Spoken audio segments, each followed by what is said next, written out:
Members of the Wrightstown community speaking out at a school board meeting after a petition filed by a board member to recall board president Angela Hansen-Winker created a noticeable divide on the board.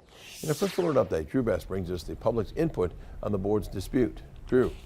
Bill, we've covered the fallout after former Wrightstown Superintendent Andy Space announced his resignation earlier this month. A petition is now circulating trying to recall school board president Angela Hansen-Winker after a board member claims she initiated an investigation into the former superintendent, misusing district funds, among several more allegations.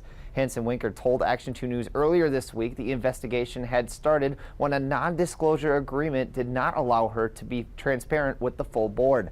Rain Warner, the board member who filed the petition to recall Hansen-Winker, says he does not feel the board can go another year without having actions taken now. In Wednesday night's public comment, Hansen-Winker's husband Aaron spoke to her and continued effort to bridge the school board's divide, while other members of the public argued the board's actions have resulted in a lack of trust from the Wrightstown community. In spite of every attack, she is always looking for ways to fix this divided board and community.